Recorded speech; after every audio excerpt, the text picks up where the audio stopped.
sekadar ikhlas sahaja, sekali sekalam dibaca semata.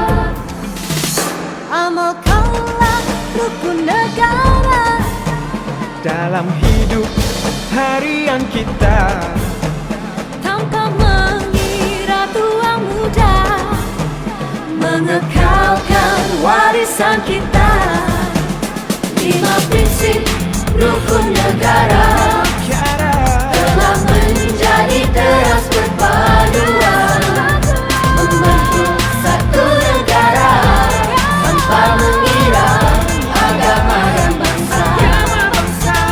5 prinsip rukun negara.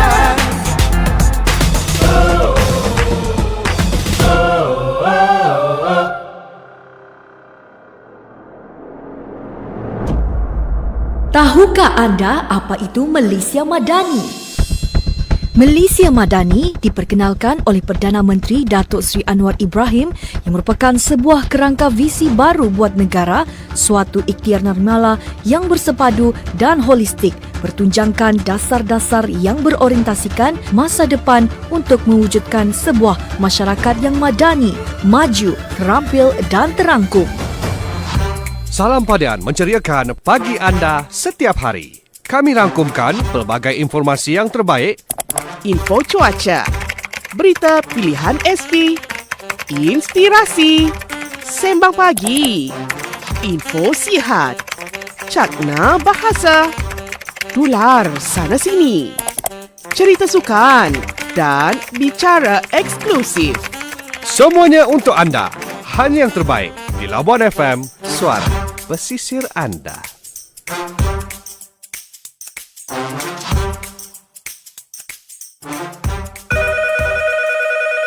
Hello. Ketahui info semasa pelbagai agensi penerusi Roger Labuan FM. Selamat pagi dan selamat kembali bersiaran bersama dengan Labuan FM kekal di 103.7 dan 89.4 MHz jam yang terakhir dalam segmen Salam Padian menceriakan pagi anda untuk edisi hari Isnin hari ini 20 Februari 2023. Seperti yang kita perkenalkan tadi di awal siaran kita akan bersama dalam slot kita ini untuk bicara eksklusif di Labuan FM fenomena air pasang merah. Ya, dan untuk itu sebenarnya kita dah pun berjaya menghubungi Encik Faizal Ibrahim bin Suhaili, merupakan pengarah Jabatan Perikanan Wilayah Persekutuan Labuan untuk membicarakan dengan lebih lanjut lagi mengenai fenomena air pasang merah ini. Hello, Assalamualaikum. Waalaikumsalam warahmatullahi. Ya, apa khabar Tuan? Khabar baik, Alhamdulillah. Alhamdulillah. Dan DJ Azrin ya. Ya, betul. Jadi salam padian bersama dengan sekali lagi Tuan Faizal Ibrahim bin Suhaili, merupakan pengarah Jabatan Perikanan Wilayah Persekutuan Labuan. Jadi Tuan, pagi ni kita akan bersama dengan pendengar-pendengar kita untuk kita kongsikan satu topik, iaitu fenomena air pasang merah. Jadi kita terus saja kepada topik kita pada pagi ni Tuan, yang mana difahamkan berhampiran perairan sepanggar Sabah berlaku ketika ini fenomena air pasang merah. Jadi adakah keberangkalian perairan Labuan juga akan mengalaminya? Mungkin ada pendengar-pendengar kita yang sudah maklum, mungkin juga baru dengar ni ada fenomena air merah, risau tiba-tiba. Jadi macam mana ini Tuan? Baik, terima kasih kembali DJ Azrin dan DJ Sima di Labuan FM. Untuk soalan yang pertama tu, memang kita memang perairan Labuan sebenarnya berisiko juga untuk menerima kehadiran alga merah ni, ataupun lebih dikenali sebagai air pasang merah. Yang mana sebab kita perairan kita dengan Sabah, kita satu perairan yang sama. Betul. Jadi bergantung kepada faktor cuaca dan kepadatan nutrien di dalam air, dan juga faktor cuaca seperti arus dan angin boleh menjejaskan atau menyebabkan kehadiran alga merah juga di perairan Labuan. Ya. Baik, itu yang dapat dikongsikan tentang keberangkalian perairan Labuan juga akan mengalaminya. Maknanya perairan Labuan juga berisiko ya Tuan ya? Ya. Tapi setakat ini bagaimana Tuan? setakat pemantauan yang telah kita laksanakan, alhamdulillah tiada menunjukkan sebarang kehadiran alga merah. Dan sebenarnya kita dah buat pemantauan melalui pemerhatian fizikal di kawasan perairan kita, panjang 3 batu nautika daripada Labuan, sekeliling Pulau Labuan, dan setakat ni tak ada kehadiran alga merah yang kita kesan. Walau bagaimanapun, kita telah mengambil sampel-sampel air dan sampel kerang-kerangan yang ada untuk dihantar untuk analisis lah, untuk confirmkan memang tak ada alga merah lah. Dan pastinya juga Jabatan Perikanan Wilayah Persekutuan Labuan pastinya akan memaklumkan berkenaan dengan fenomena air pasang merah dari semasa ke semasa pastinya, untuk makluman kita bersama di wilayah Persekutuan Labuan ini, Tuan, pastinya ya, Tuan. Ya, betul. Ya, dan mungkin ada yang baru saja mendengarkan apa fenomena air pasang merah ni, ada yang tertanya-tanya apa kejadian ini. Mungkin Tuan boleh perincikan kepada rakan-rakan pendengar kita bagaimana kejadian ini boleh berlaku, dan adakah ianya perkara biasa yang berlaku pada awal tahun? Bagaimana, Tuan?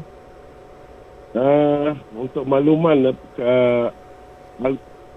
air pasang merah ataupun alga merah ni adalah sejenis alga ya, sejenis plankton, Pyridinium bahamensi, yang mana yang merupakan spesies beracun ya.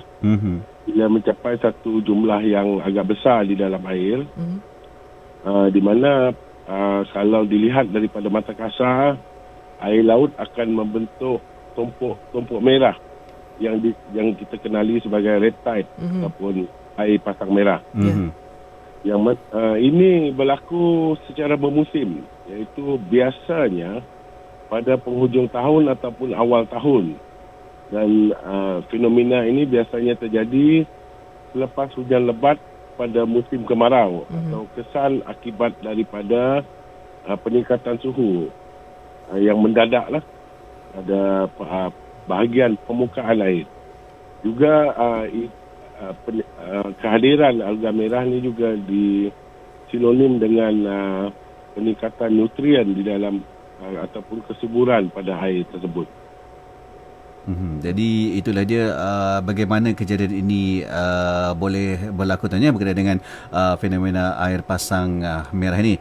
Dan juga, Tuan, bila kita dengar berkenaan dengan fenomena air pasang merah ini, jadi menjadi satu kerisauan dan juga menjadi satu tanda tanya dan juga pastinya kerisauan lah ya sebenarnya.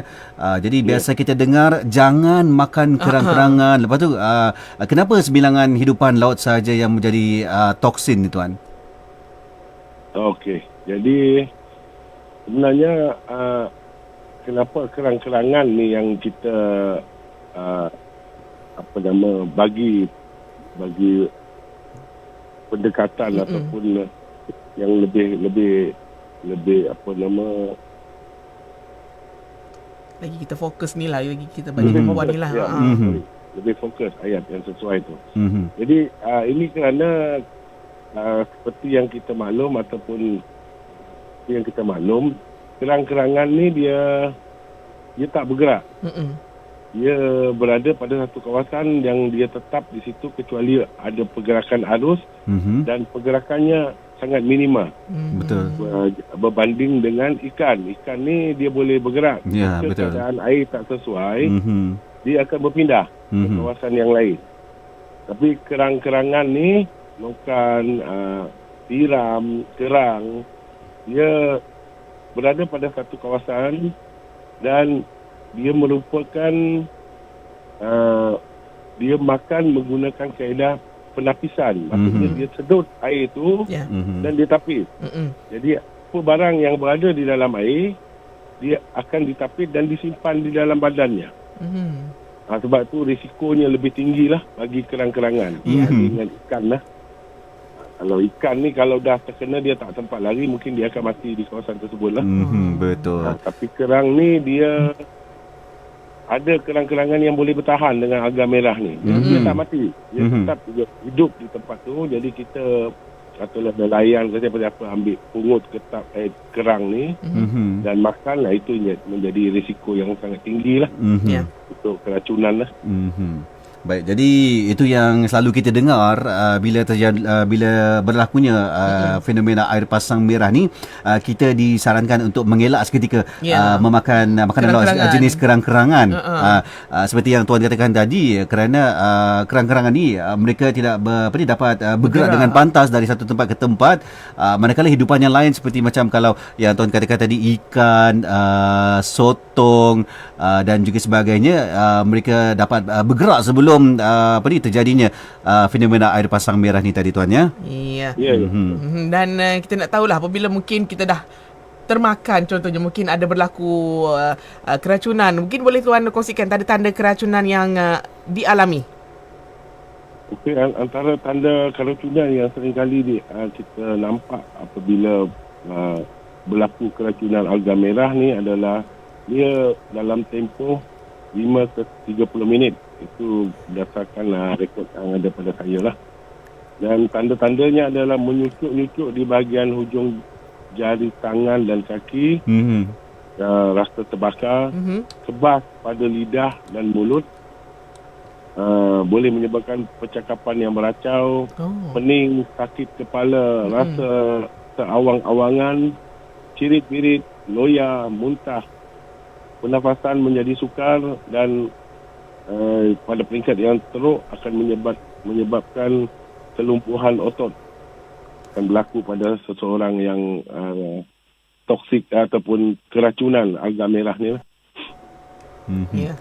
Baik, jadi itulah dia antara tanda-tanda keracunan yang dialami apabila terkena dengan fenomena air pasang merah ni tuan ya. Jadi sedikit sebanyak kita dah pun mendapat maklumat daripada Tuan Faizal Ibrahim Suhaili, sekali lagi pengarah Jabatan Perikanan Bapis Labuan. Kita membincangkan berkenaan dengan fenomena air pasang merah di awal tadi.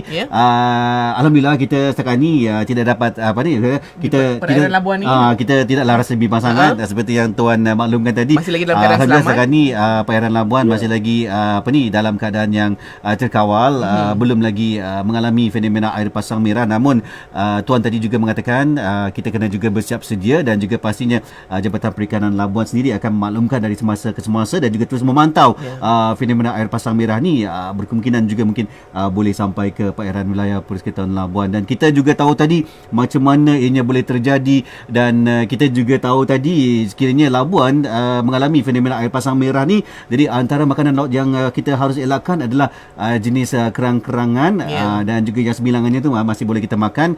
Dan juga tadi kita juga dapat maklumat berkenaan dengan tanda-tanda keracunan yang telah pun dialami apabila kita terkena dengan fenomena air pasang merah ini. Jadi tuan, untuk merangkumi semuanya berkenaan dengan fenomena air pasang merah ni, apakah langkah yang diambil dan juga nasihat tuan buat masa ni untuk fenomena air pasang merah pada wilayah Persekitaran Labuan ni? Langkah yang diambil adalah, yang pertamanya, kalau ada berlaku ledakan alga merah ni, memang kita akan maklumkan melalui media-media massa lah. Yang dan untuk makluman juga, jangan ambil risiko lah untuk makan kerang-kerangan ni jika ada amaran untuk kita mengelakkan makan kerang-kerangan ni. Sebab toksik pada kerang-kerangan ni, kita ingat macam bakteria ke apa, kalau kita masak dia akan hilang kan, dia akan mati. Tapi yang ini tak, dia tahan pada haba yang tinggi. Dia akan kekal dalam kerang-kerangan tersebut, dan walaupun telah dimasak dengan sempurna, kemungkinan kita akan boleh mendapat keracunan lah. Jadi langkah jangka masa pendek dan panjang yang biasa kita laksanakan adalah kita akan memantau secara berkala sepanjang tahun, dan langkah ini termasuk mengambil sampel daripada sampel air daripada perairan kita di Labuan, dan juga mengambil sampel kerang-kerangan yang ada di pasaran. Dan sampel-sampel ni kita akan hantar ke makmal untuk memastikan ianya selamat dan tidak tercemar dengan alga merah. Baik, terima kasih banyak Tuan di atas perkongsian kita bersama pada pagi ini berkenaan dengan fenomena air pasang merah. Sekali lagi bersama dengan Tuan Faizal Ibrahim bin Suhaili, Pengarah Jabatan Perikanan Wilayah Persekutuan Labuan. Ya, jadi insya-Allah dari semasa ke semasa jika ada lagi perkembangan terkini mengenai situasi ini, kita akan terus bawakan kepada rakan-rakan pendengar kita. Sekali lagi terima kasih Tuan. Ya, terima kasih DJ Shima dan DJ Azrin. Kembali. Ya, kembali. InsyaAllah kita akan bersama lagi mungkin di lain masa, di lain kesempatan untuk topik yang seterusnya. Jadi selamat berhari Isnin Tuan dan juga selamat menjalankan tugas. InsyaAllah kita jumpa lagi. Assalamualaikum. Jalankan tugas. Waalaikumsalam warahmatullahi. Baik, kita baru saja mendengarkan perincian situasi terkini mengenai fenomena air pasang merah. Dan di Labuan setakat ini seperti yang dikabarkan tadi Azrin ya. Ya betul. Jadi alhamdulillah setakat ni keadaan perairan Labuan terkawal daripada fenomena air pasang merah, namun kita terus sentiasa berwaspada dan juga bersiap sedialah dan kita akan memaklumkan berkenaan perkara fenomena air pasang merah ini bersama dengan Jabatan Perikanan Wilayah Persekutuan Labuan dari semasa ke semasa. Ya, jadi jangan ke mana-mana, kami akan kembali lagi selepas ini. Terus dengarkan ini dia Salam Padian menceriakan pagi anda.